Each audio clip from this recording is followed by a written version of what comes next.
بسم اللہ الرحمن الرحیم۔ پیارا اسلام چینل میں تمام سامعین کو السلام علیکم۔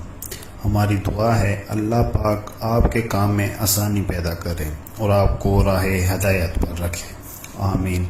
آج کی ویڈیو 3 دوستوں کے حوالے سے ہے۔ ایک قاضی فیصلہ کرتے وقت پریشان ہو گیا۔ دوستو، ویڈیو بہت ہی دلچسپ ہونے والی ہے، لہٰذا ویڈیو کو آخر تک ضرور دیکھیے گا۔ کہانی کچھ یوں شروع ہوتی ہے کہ 3 دوست قاضی صاحب کے سامنے فیصلے کے منتظر تھے۔ کمرے میں خاموشی چھائی ہوئی تھی۔ قاضی صاحب گہری خاموشی میں ڈوبے ہوئے تھے۔ ان کے سامنے انوکھی نوعیت کا مقدمہ تھا جس کا فیصلہ کرنا بہت ہی مشکل تھا۔ مقدمے کی اصل حقیقت کچھ یوں ہے۔ چند دن قبل یہ تینوں دوست رمضان، سلمان اور سلیم ایک ساتھ کمرے میں بیٹھ کر شطرنج کھیل رہے تھے۔ 2 دوست کھیل میں مصروف تھے جبکہ تیسرا بھی ان کے ساتھ کھیل میں جڑا ہوا تھا۔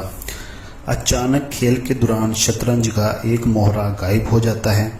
انہوں نے ہر جگہ تلاش کیا، کمرے کی ہر چیز کی کئی بار اور اچھی طرح تلاشی لی، لیکن مہرہ نہ ملا۔ اگر مہرہ کہیں نہیں تھا تو مہرہ ان میں سے کسی ایک دوست کے پاس ہونا چاہیے تھا، لیکن ان دونوں نے ایک دوسرے کی عزت اور گہری دوستی کے تقدس کو سامنے رکھتے ہوئے ایک دوسرے کو ہرگز الزام نہ دیا، نہ ہی کسی نے یہ کہا کہ ایک دوسرے کی تلاشی لی جائے، صرف یہ سوچ کر کہ کہیں دوسرا دوست الزام تراشی کا برا نہ مان جائے۔ وہ تینوں دوست بہت سمجھدار اور امیر گرانوں سے تعلق رکھتے تھے، لہٰذا انہوں نے اس مسئلے کو حل کرنے کے لیے شاہی دربار کے ایک خاص مشیر سے رجوع کیا کہ وہ ان کا مسئلہ حل کرے۔ لیکن ان دوستوں نے مشیر کے سامنے ایک شرط رکھی کہ اگر وہ جان جائیں کہ مہرہ ان تینوں میں سے کسی ایک کے پاس ہے تو وہ بآواز بلند ان کا نام نہ لے۔ ایسا کرنے سے وہ دوست توہین محسوس کرے گا۔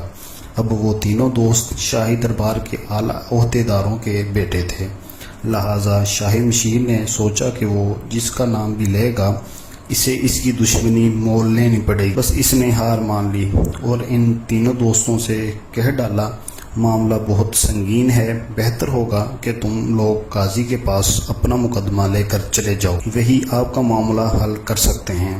اب یہ تینوں دوست اپنا سارا ماجرا بیان کر کے قاضی کے پاس موجود تھے۔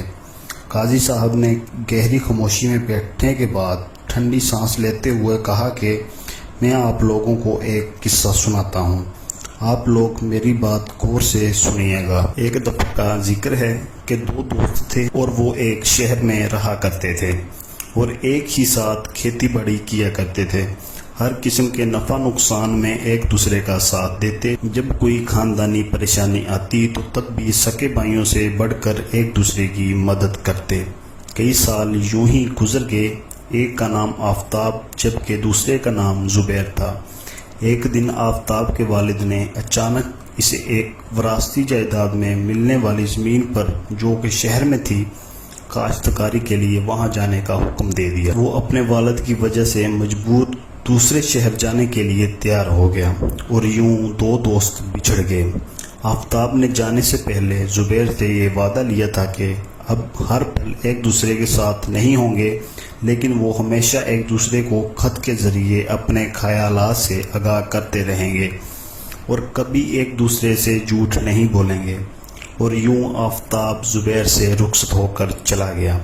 دونوں ایک دوسرے کو ہر پل یاد کرتے اور خطوط کے ذریعے ایک دوسرے کی خبر رکھتے۔ ایک بار زبیر نے آفتاب کو خط میں لکھا کہ میں اس سال حج کی ادائیگی کا ارادہ رکھتا ہوں، اگر ممکن ہو تو وہ بھی اس کے ساتھ اس نیک مقصد کی ادائیگی کے لیے چلے۔ جب آفتاب نے یہ خبر سنی تو بے حد خوش ہوا، لیکن جو زبیر نے اس حج کی ادائیگی کی دعوت دی تھی اس کے جانے میں آفتاب بہت پریشان ہوا، کیونکہ ان کے علاقے میں شدید سیلاب آ جانے کی وجہ سے اس کی فصل پوری طرح تباہ ہو چکی تھی۔ اس دوران سخت محنت کرنے کی وجہ سے آفتاب بھی بیمار ہو چکا تھا۔ اگر وہ سب زبیر کو بتا دے گا تو وہ پریشان ہوگا، لیکن اس نے اسے جھوٹ بھی نہ بولنے کا وعدہ کیا تھا، اس لیے اس نے اسے سب حقیقت بتا دی۔ ادھر زبیر حج کی تیاری میں مصروف تھا۔ لیکن جیسے ہی اسے آفتاب کا خط ملا وہ اسے پڑھ کر بے تاب ہو گیا۔ اس نے اپنی تمام جمع پونجی جو اس نے حج کے لیے تیار کی تھی اس کے ہمراہ اپنے دوست آفتاب کے آبائی شہر کی جانب روانہ ہو گیا، اور جانے سے قبل اس نے آفتاب کو خط کے ذریعے اپنی آمد کے بارے میں آگاہ کیا اور تسلی دی کہ تم پریشان نہ ہو۔ زبیر نے اپنا ضروری سامان اور نقدی اپنے ساتھ لی اور گھوڑے پر سوار ہو کر سفر پر روانہ ہو گیا۔ سفر بہت طویل تھا، اسے جانے میں کئی دن لگ گئے، حتیٰ کہ کئی بار راستے میں پڑاؤ کرنا پڑا، لیکن اب اس کا سفر ایک گھنے جنگل میں سے تھا، لہٰذا اس نے فیصلہ کیا کہ وہ کہیں پڑاؤ نہیں ڈالے گا، اور اس طرح وہ جلد ہی سفر کر کے جنگل سے باہر نکل جائے گا۔ اس طرح وہ مسلسل دن بھر سفر کرتا رہا اور رات ہو گئی۔ رات کا دوسرا پہر وہاں بہت درختوں کے گھنے جھنڈ میں سے 6 آدمی گزر رہے تھے کہ اچانک وہ اس کے سامنے نمودار ہو گئے۔ ان کے ہاتھ میں تیر کمان، چاقو اور لاٹھیاں موجود تھیں۔ انہوں نے زبیر کو روک لیا۔ زبیر گھوڑے سے نیچے اترا تو اسے پتہ چلا کہ وہ ڈاکو ہیں۔ ان کے سردار نے زبیر کو سب کچھ حوالے کر دینے کا کہا۔ زبیر رونے لگا اور منت سماجت کرنے لگا، لیکن سردار نے اس کی ایک نہ سنی۔ زبیر نے اپنے سفر کا سارا ماجرا بتایا کہ وہ کیسے حج کے لیے جا رہا تھا اور اب ان پیسوں سے اپنے بھائی جیسے دوست کی مدد کرنے جا رہا ہے۔ زبیر نے ڈاکوؤں کے سردار سے وعدہ کیا کہ وہ اپنے دوست کے پاس جائے گا اور اسے جتنے پیسوں کی ضرورت ہوئی اتنے پیسے اپنے دوست کو دے کر وہ باقی رقم لے کر ایمانداری سے انہیں واپس کر دے گا، اور انہیں وہ سارے پیسے دے دے گا، پھر وہ اسے قتل کرنا چاہیں تو کر دیں۔ سردار اس کی بات سن کر اور اس کے وعدے پر راضی ہو گیا۔ اس طرح وہ اپنے سفر پر ایک بار پھر روانہ ہو گیا۔ ادھر جب آفتاب کو زبیر کا خط ملا تو وہ مارے خوشی کے زبیر سے ملنے کے واسطے اور اسے سیلاب کی وجہ سے کٹھن راستوں سے حفاظت سے لانے کے لیے چل پڑا۔ آفتاب بیمار تو پہلے ہی تھا، اس سے راستوں کی دشواریاں برداشت نہ ہو سکیں اور ایک کھائی میں گرنے کی وجہ سے چل بسا۔ دوسری جانب زبیر آفتاب کے گھر پہنچا اور اسے آتے ہی دردناک حادثے سے دوچار ہونا پڑا، تو وہ اس صدمے کو برداشت نہ کر سکا اور بہت رویا۔ وہ مارے شدید غم کے واپس لوٹ گیا۔ اب اسے اپنا وعدہ پورا کرنے کے لیے ڈاکوؤں کے سردار کے پاس جانا تھا۔ زبیر اپنی ساری رقم لے کر ان کے پاس چلا گیا اور اسے جا کر اپنی دردناک کہانی سے آگاہ کیا اور ساتھ ہی کہنے لگا، تم لوگ میری رقم لے لو اور مجھے قتل کر دو، کیونکہ میں اپنے دوست کے غم میں جینا نہیں چاہتا۔ زبیر اور آفتاب کی داستان سن کر ڈاکوؤں کے سردار نے اسے بخش دیا اور اس سے کہا کہ اب وہ اس کا دوست اور بھائی ہے، وہ اسے آفتاب جیسا پائے گا۔ اس نے ساری کی ساری رقم واپس لوٹا دی اور اسے فوری سے حج کے لیے روانہ کر دیا اور کہا کہ اللہ کے گھر کی زیارت کر کے اس کا غم کم ہو جائے گا۔ یہ کہانی سنا کر قاضی صاحب خاموش ہو گئے۔ چند لمحوں کے بعد انہوں نے اپنے سامنے بیٹھے تینوں دوستوں رمضان، سلمان اور سلیم سے پوچھا، مجھے یہ بتاؤ ابھی میرا یہ قصہ جو میں نے تمہیں سنایا ہے اس کے نزدیک سب سے بڑی قربانی کس دوست نے دی؟ رمضان نے کہا، زبیر نے، کیونکہ اس نے اپنے دوست کی خاطر اپنا حج ملتوی کر دیا۔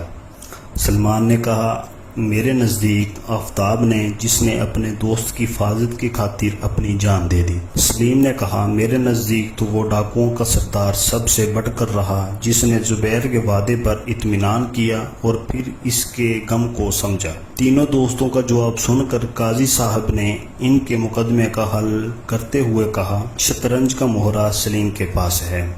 قاضی کی بات سن کر سلیم نے مہرہ اپنی جیب سے نکال کر سامنے رکھ دیا۔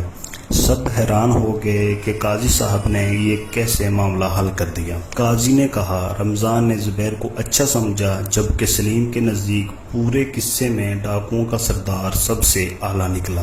بس جس کی سوچ جیسی ہوتی ہے ویسوں سے وہ صحبت رکھتا ہے، اور سلیم کے جواب سے میں نے اندازہ لگایا کہ شطرنج کا مہرہ بھی اسی نے چرایا ہے۔ اس طرح ان کا مقدمہ حل ہو گیا۔ محترم دوستو، کہتے ہیں انسان کی سوچ اس کی شخصیت کی عکاسی کرتی ہے، جیسی انسان کی سوچ ویسی اس کی شخصیت۔ امید ہے آج کی ویڈیو آپ کو اچھی لگی ہوگی۔ اگر ویڈیو اچھی لگی ہو تو لائک کر کے ہمارے چینل پیارا اسلام کو سبسکرائب کر دیں تاکہ ہماری نئی آنے والی ویڈیو کا آپ کو پتہ چلتا رہے۔ ہم نے پوری کوشش کی جتنا علم ہم آپ تک پہنچا سکے ہم پہنچا دیں۔ اگر زندگی رہی تو انشاءاللہ ایک اور ویڈیو کے ساتھ آپ کی خدمت میں حاضر ہوں گے۔ اب بھی ہمیں اجازت دیجیے۔ شکریہ۔